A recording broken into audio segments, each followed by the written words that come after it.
Hello guys, and welcome to Till Vacuum Do Us Part, and welcome to some home hacks. The first one we're going to be starting is right here in my dining room. This one's like a home hack slash a home project. I don't know. It's going to be a little bit of both. But basically, ever since I took my Christmas tree out of here, it's just so dark in here, and I loved the glow during Christmas. And so I saw where you can add these light strips to the back of the mirror. So we're going to get it done. It is super easy to do. You could do this behind any mirror if you have it in a closet, in a bathroom, in the corner, wherever. It just adds so much to it. And you can choose the lighting color. So some of these come where you can change the lights. You can make them like the warm, the soft, the white. There's remotes. Basically, you can get any look you want with this, but I'm going to show you how we're doing it.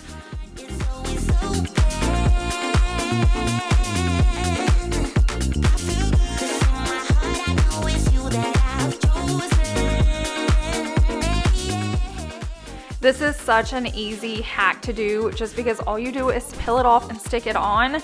Just be sure to grab the LED light strips that you need. So make sure to kind of like measure the area or have an idea. Make sure if you want a remote, it comes with one. If you want it to turn colors, if you want like bright lights, like I wanted that white bright light that we have throughout the rest of our house. I will have mine linked down below in the description box just in case you like what I have. I got extra long ones because this mirror is huge, but you're gonna see here in a second, I didn't even use the whole second container that they sent. So you really don't need a ton, and it's just so easy. I was helping Chase pull out the mirror because it was so heavy, but you just basically peel and stick and then plug them in.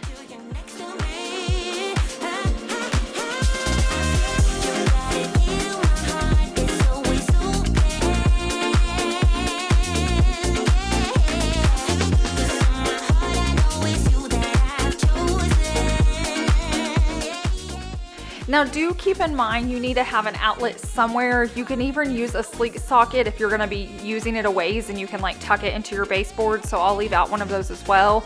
But just keep in mind, like, you're going to have to plug them in, or you could just get battery operated ones. Maybe you don't have an outlet nearby and you don't want to see cords. You can get LED lights that are battery powered. You'll have to switch those out more often. Maybe get some that you can like recharge. But that's another way to do it as well.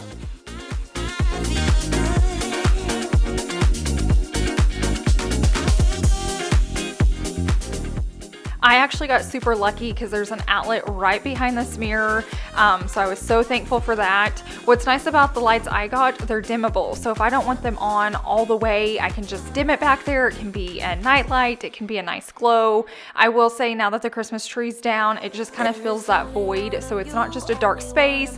Plus, like, our chandelier light and all of that, it's just super bright, so it's just nice in the evening just to have a little glow back there. It's not this like dark hole, and it's just so neat walking into. Now my next hack I've talked about before, and this goes along with what we're talking about now, but it's these smart plugs. I use them for lamps, I use them for all of our Christmas trees, but I'm going to use them for our mirror lights as well. So all you do is plug whatever you need to into that smart plug, plug it into the wall, and then you download the app and you can control it. So I can turn it on and off from my app. I can set a schedule, so like we don't even touch this now. So we have it set on where it comes on at like 9 o'clock in the morning and goes off at 9 o'clock at night. You can set it up for different days or whatever you want to. Now we're going to talk about a hack for your shoes. So many of us own these like snow boot shoes. These are an off-brand, but if you have Uggs or even this style, you don't want to get all those watermarks and stains on them. I do have a hack if you get a watermark on them. It's over on my Instagram account, but the whole goal is to not even to get to that point. And so I was influenced on Instagram to pick up this. It was on Amazon. It goes from being in stock to sold out quick. So if you see it and you want it, grab it. But basically you spray them, you let them air dry for 15 minutes, spray them again, let them dry, and then you can run them underwater and they don't get wet. So let's test this out.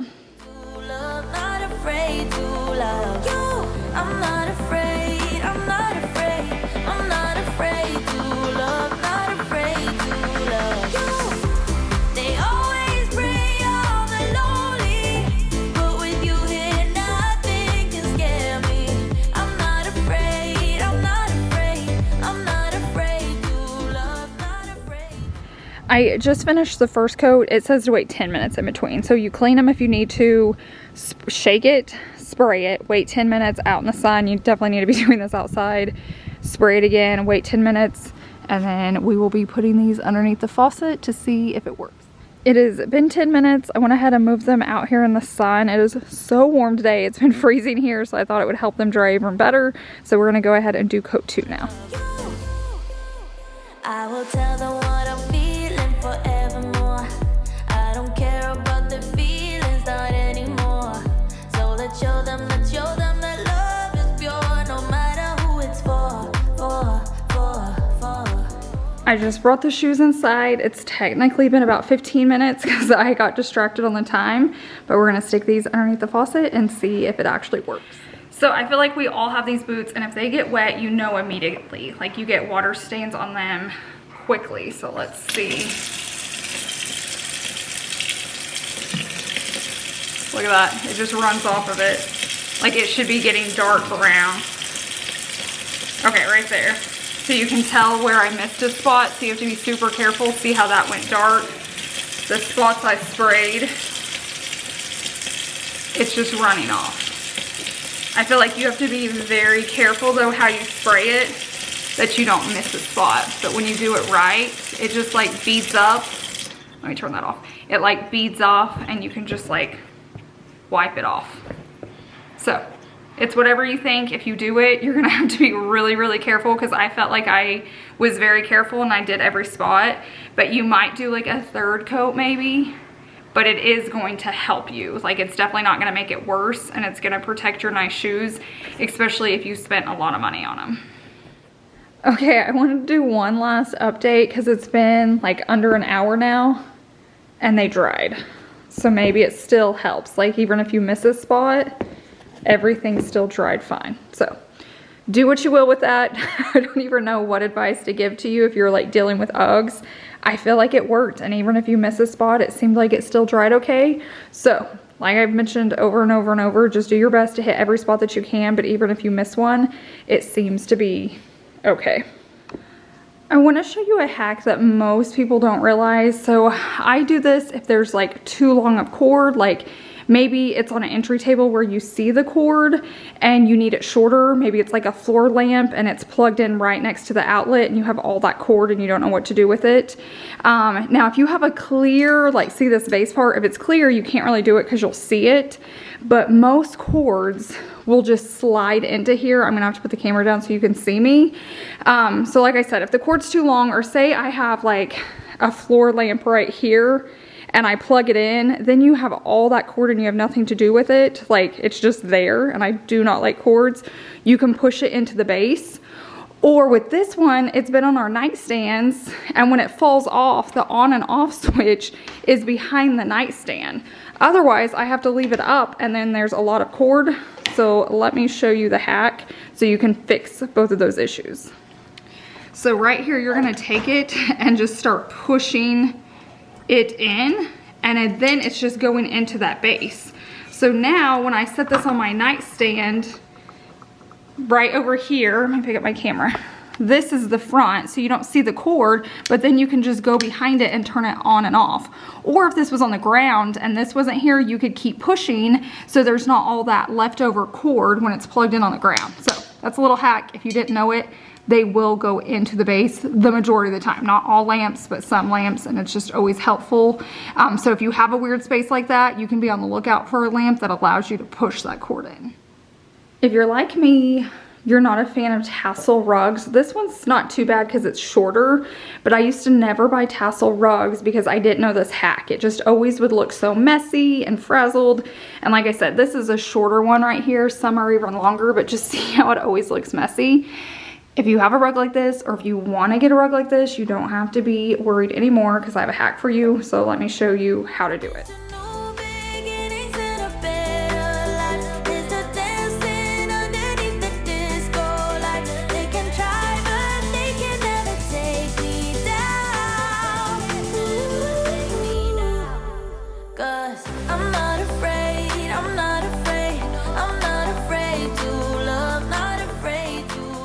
Look how like nice and clean it looks. It looks like a straight edge versus this one over here that's just all frazzled. If you like that look, it's totally fine. I like things looking nice and crisp, and that's all you have to do is vacuum it, and it's perfect every single time. Now, while we're here in the office, and we've already been talking about cords, you guys are very aware I don't like cords.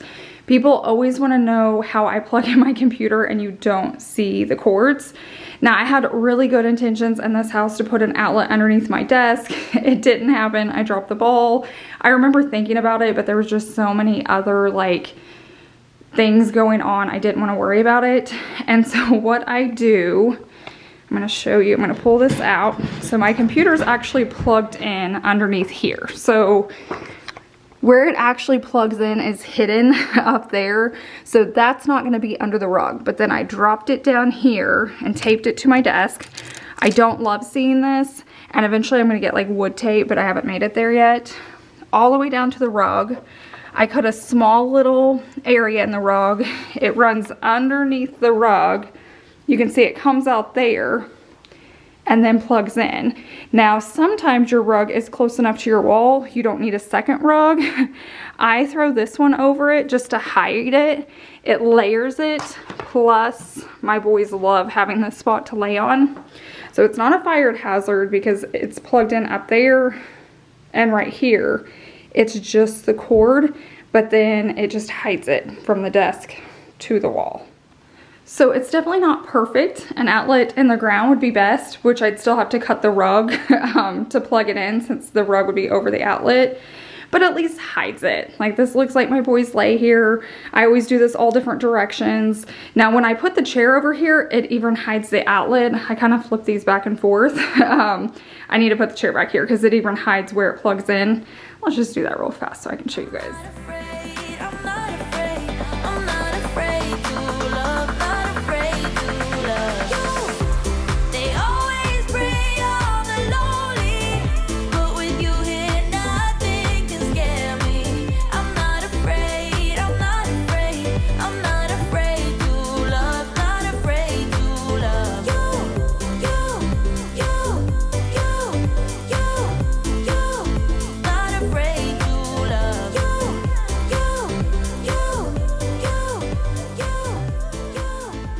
So now the tree's over here.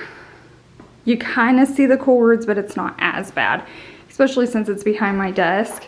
It just kind of hides it over there like that. One last quick hack while we're in this space. I could never find a spot for my trash can that I liked. If it was over here, I couldn't get to it. If it was underneath my desk, my chair wouldn't push in. If it was over here, I felt like everyone could see it. So I finally just stuck it in my drawer. And it's perfect. So if you don't love seeing your trash can and you have an open drawer for it, just stick it in the drawer, just like you have like a drawer in your kitchen for your trash, or most people do now. You can have one in your office as well. Let's talk about some curtain hacks. So the first one I talk about all the time is raise them to your ceiling. If you can afford to do it, get them up high as far as you can go. So I ordered mine off IKEA, and to get them to touch the ceiling, they were too long at the bottom. I've slowly gone through my house and used this no-sew hem to cut them and hem them because I'm not going to take them off. I'm not going to sew them. So I literally do this while they're hanging right here on the wall. I will show you how to do this, but I'm going to show you like this is a before, and then I'm going to go into another space and show you where I've already done it. So you can see like a difference it makes. So see how it's just like puddled up right there? Let's head back into another room. See how much nicer it looks when it's just like hovering over the ground. So just taking a little bit to do this, all you need is this stuff from Amazon, I'll link it for you, and an ironing board. And like I said, I'm gonna show you step by step because I need to do, that's like my last room I need to do. So I'm really excited to get it finished. But I just wanted to show you, like, it actually makes a huge difference. When you're cutting it off, make sure you're leaving enough for this because you're gonna fold it over it. So leave it a little bit longer. But yeah, it makes a huge difference just hemming them, even if it's just like the no-sew hem, to make it look so much nicer. I've done it all in here and my bedroom as well. I'm not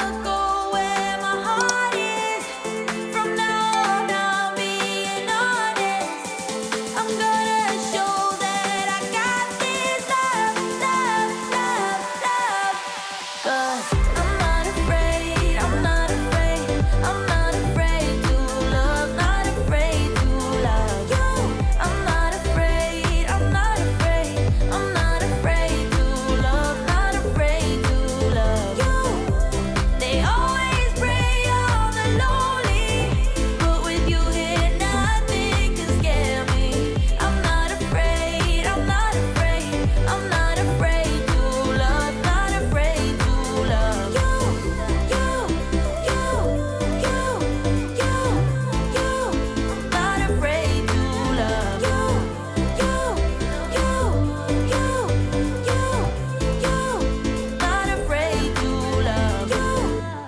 So we measured how much we needed cut off, and then I went ahead and put dots along there so I had a guide since I'm not like taking this off.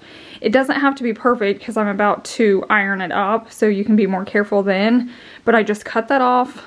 Now all I'm gonna do is lay this on it, make sure you're hemming it backwards so you don't see it on the front, and I'm just gonna use my iron. It really is that simple, so you're about to see a big difference once I'm finished with this next step.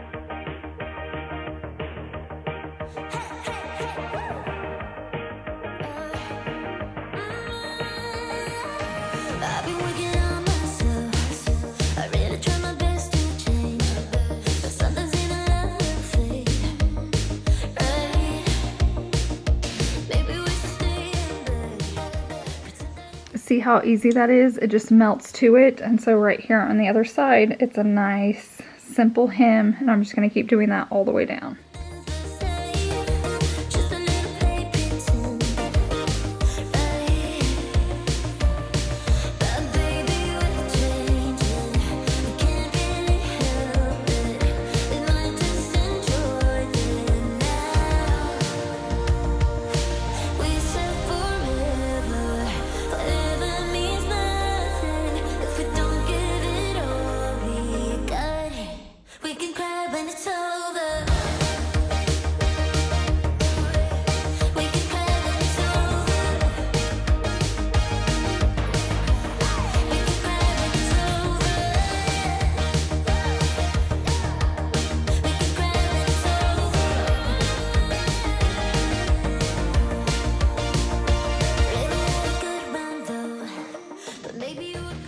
So now you can see that is super quick. It takes me less than 10 minutes to do the entire thing compared to that. Like, it's just so much cleaner and crisper. You could do this with like shirts or jeans if you had to.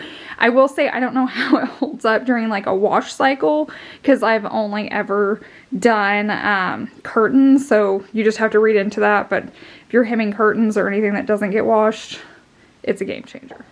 Okay, this next hack seems a little funny, but I feel like it's so helpful. I've been doing it for years, every house, every apartment, and I'm gonna show you how to do it in this space.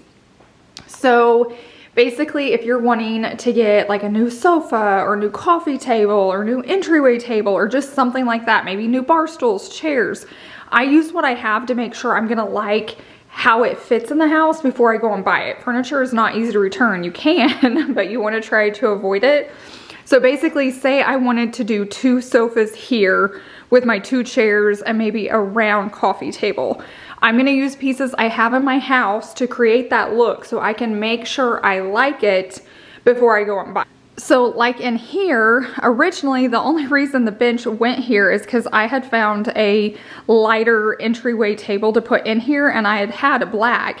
And I thought, is it gonna be too light? So I went and grabbed the bench to see if I was okay with black not being in this space. And then once I put the bench there, I actually liked it. So sometimes it saves you money. This bench saved me a ton of money because I didn't have to get the expensive table. But I'm gonna show you what it looks like over here. Chase has to help me because we have to move things around. But like I said, I just use pieces I have to try to create that look so I can see how it feels in the space. So maybe you want a sectional and you have like a sofa and a love seat, make it look like an L so you can figure it out. Now obviously you can buy different size furniture, but at least just gives your eye the idea of what it's gonna look like.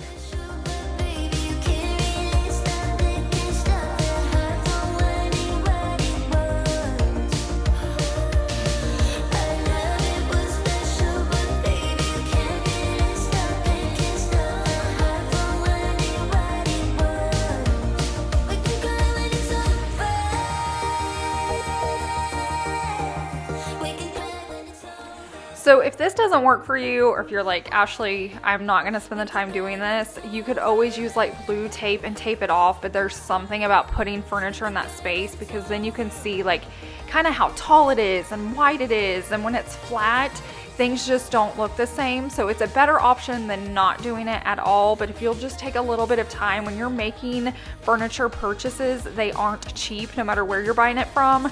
So it just kind of seals the deal that you know what you're needing.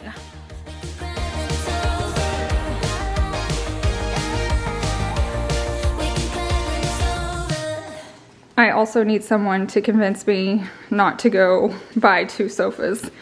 It's kind of nice because like right now we fight over the corner because only one person can like lay and watch TV. I feel like here, someone can lay here, someone can lay here. We could get like a little ottoman there. Someone could like kick up their feet there and watch TV. Look at George. He was like, what is happening? George, what's going on? What's happening? Sweet boy. Tiger's used to it. He's been around long enough. George still trying to figure us out some days. Do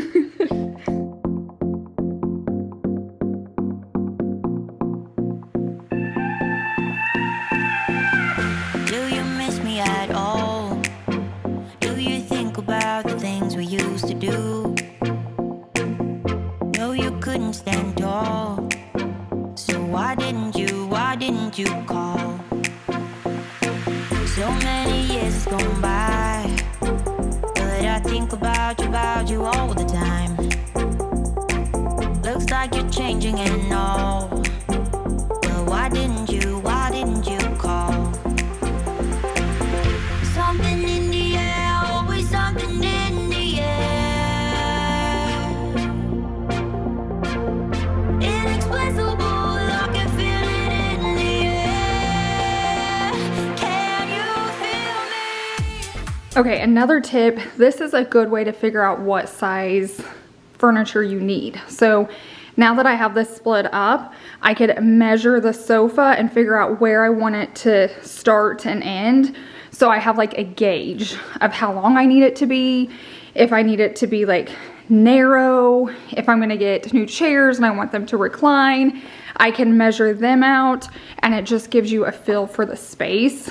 Because when you go into a furniture store, it's overwhelming. They have furniture everywhere, and sizes look different in furniture stores because their warehouses are so big, and then you get them home and it's not what you thought. So definitely do this, measure everything out, so then you have a game plan when you go into a furniture store.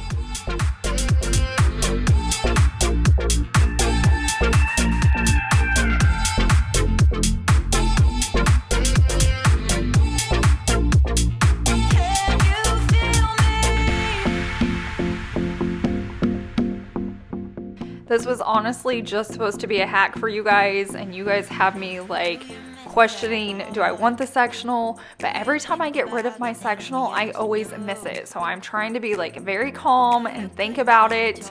But I am switching furniture around. I'm about to explain it soon why we're doing this, but I'm like, do I like the sectional or do I like the 2 sofas? Let me know down below in the comments section. If this was your house, would you do 2 sofas or just 1 sectional? But why didn't you call? Something in the air, always something in the air. Inexplicable, I can feel it in the air. Can you feel me? So I had Chase help me flip it around where the side with the arms were on this side, because it doesn't really matter about that side. I wanted to see what it would look like, if it would block it off at all. I'm gonna leave it like this for the rest of the evening. Just see if I like it, if I hate it when we're in here watching TV tonight. Is it helpful? Is it not? I will say, like, just standing here, it really opens up the space. So I'm not hating it at this point, but I also love it the other way. So best thing you can do is just leave it there for a day or two, decide, and then make a decision at that point.